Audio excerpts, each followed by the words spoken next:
Matematik yang didukung oleh Ibu Muslimah MPD. Di sini kami akan mempresentasikan hasil makalah berupa video pembelajaran dengan materi bimbingan belajar. Yuk, mari kita simak.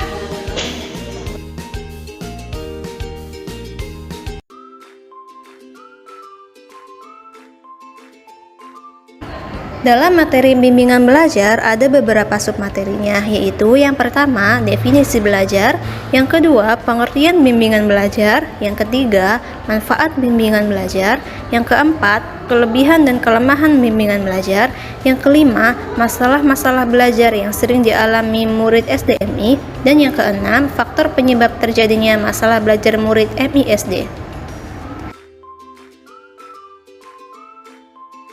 Materi yang pertama yaitu definisi belajar.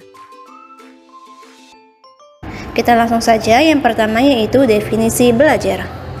Belajar adalah proses perubahan pengetahuan atau perilaku sebagai hasil dari pengalaman. Pengalaman ini terjadi melalui interaksi antar individu dengan lingkungan.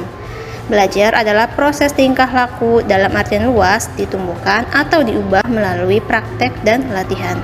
Nah, merujuk pada pengertian di atas, maka belajar adalah suatu proses atau upaya yang dilakukan setiap individu untuk mendapatkan perubahan tingkah laku dalam bentuk pengetahuan, keterampilan, sikap, dan nilai positif sebagai suatu pengalaman dari berbagai materi yang telah dipelajari.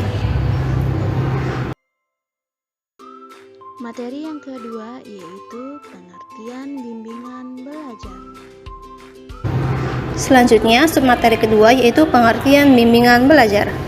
Bimbingan belajar merupakan proses bantuan yang diberikan kepada individu atau murid agar dapat mengatasi masalah-masalah yang dihadapinya dalam belajar, sehingga setelah melalui proses perubahan belajar, mereka dapat mencapai hasil belajar yang optimal dengan kemampuan, bakat, dan minat yang dimilikinya. Dengan kata lain, tugas guru di sini adalah membantu murid dalam mengenal, menumbuh, dan mengembangkan diri, sikap, dan kebiasaan belajar yang baik untuk menguasai pengetahuan dan keterampilan, serta dalam rangka menyiapkan kelanjutan pendidikan ke jenjang yang lebih tinggi. Nah, bimbingan belajar ini di sekolah dasar ini bertujuan sebagai berikut. Yang pertama, pengembangan sikap dan kebiasaan yang baik, terutama dalam mengerjakan tugas, dalam mengembangkan keterampilan, serta dalam bersikap terhadap guru. Yang kedua, menumbuhkan disiplin belajar dan berlatih, baik secara mandiri maupun berkelompok. Yang ketiga, mengembangkan pemahaman dan pemanfaatan kondisi fisik, sosial, dan budaya di lingkungan sekolah atau alam sekitar untuk pengembangan pengetahuan, keterampilan, dan pengembangan pribadi. Materi yang ketiga yaitu manfaat bimbingan belajar. Kemudian selanjutnya yang ketiga yaitu manfaat bimbingan belajar. Banyak sekali manfaat yang bisa diperoleh siswa dengan mengikuti bimbingan belajar. Siswa di sini terbantu untuk memahami pelajaran yang belum dikuasai atau dipahami. Pada sekolah formal, waktu pelajaran setiap mata pelajaran itu dibatasi, sehingga guru sering tidak tuntas dalam menyampaikan materi dan tidak bisa menjelaskan panjang lebar. Ini yang menjadi penyebab siswa mengikuti bimbingan belajar di luar jam sekolah formal. Materi yang seharusnya dapat tersampaikan dalam waktu 1 minggu menjadi sebulan.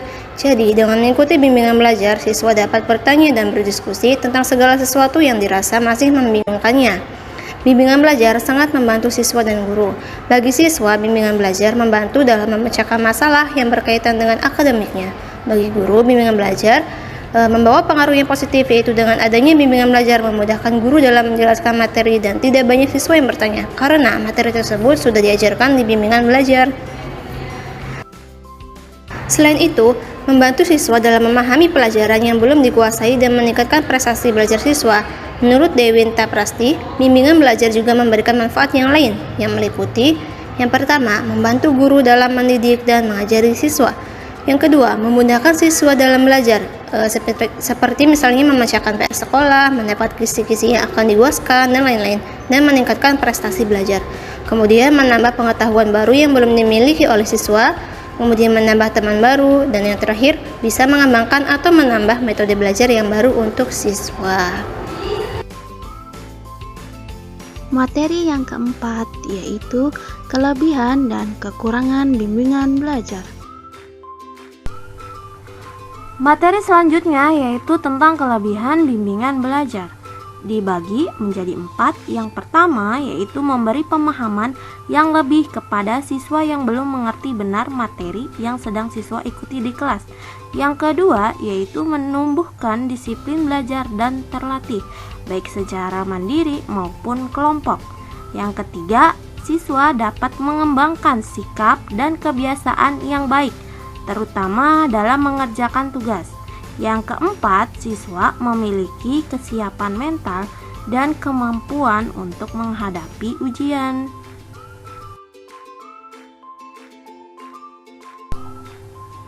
Setelah kita membahas tentang kelebihan bimbingan belajar, materi selanjutnya yaitu tentang kekurangan bimbingan belajar. Yang pertama, siswa yang mengikuti bimbingan belajar di sekolah biasanya tidak langsung pulang ke rumah, tetapi mampir bermain ke rumah teman tanpa pamit. Dan yang kedua, kebanyakan orang tua menambahkan uang saku untuk anaknya, jajan dan transport, sehingga anak menjadi boros dan manja. Dan yang ketiga, jika anak sudah terlalu lelah, maka apa yang diajarkan di bimbingan belajar tidak dapat dicerna dengan baik. Selanjutnya yaitu biasanya siswa akan bergantung pada guru, sehingga siswa sulit untuk belajar sendiri. Materi yang kelima yaitu masalah-masalah belajar yang sering dialami murid SD atau MI.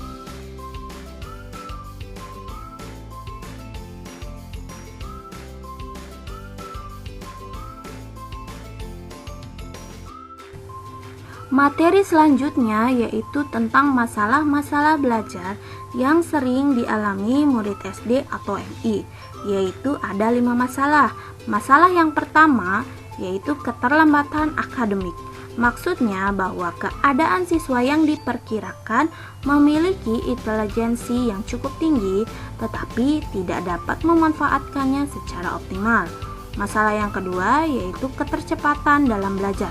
Maksudnya bahwa keadaan siswa yang memiliki bakat akademik yang cukup tinggi atau memiliki IQ 130 atau lebih, tetapi masih memerlukan tugas-tugas khusus untuk memenuhi kebutuhan dan kemampuan belajarnya yang amat tinggi.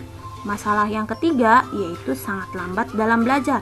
Maksudnya bahwa keadaan siswa yang memiliki bakat akademik yang kurang memadai dan perlu dipertimbangkan untuk mendapat pendidikan atau pengarahan khusus. Dan masalah yang keempat yaitu kurangnya motivasi dalam belajar. Maksud dari kurangnya motivasi dalam belajar ini bahwa keadaan siswa yang kurang bersemangat dalam belajar, murid seolah-olah tampak jerak dan malas. Dan masalah yang kelima yaitu sering tidak sekolah. Materi yang keenam yaitu faktor penyebab terjadinya masalah belajar murid SD atau MI. Materi selanjutnya yaitu tentang faktor penyebab terjadinya masalah belajar murid SD atau MI yang dibagi menjadi 2 faktor, faktor internal dan faktor eksternal. Yang akan kita bahas pertama yaitu faktor internal.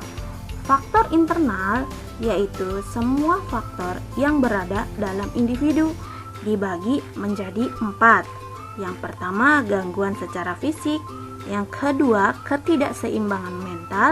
Yang ketiga, kelemahan emosional. Dan yang keempat, kelemahan yang disebabkan oleh kebiasaan dan sikap yang salah. Selanjutnya yaitu faktor eksternal. Maksud dari faktor eksternal yaitu semua faktor yang berada di luar individu yang dibagi menjadi 3. Yang pertama sekolah, yang kedua keluarga, dan yang ketiga masyarakat. Alhamdulillah, materi sudah kami sampaikan. Semoga bermanfaat. Sampai ketemu di video pembelajaran berikutnya. Wassalamualaikum warahmatullahi wabarakatuh.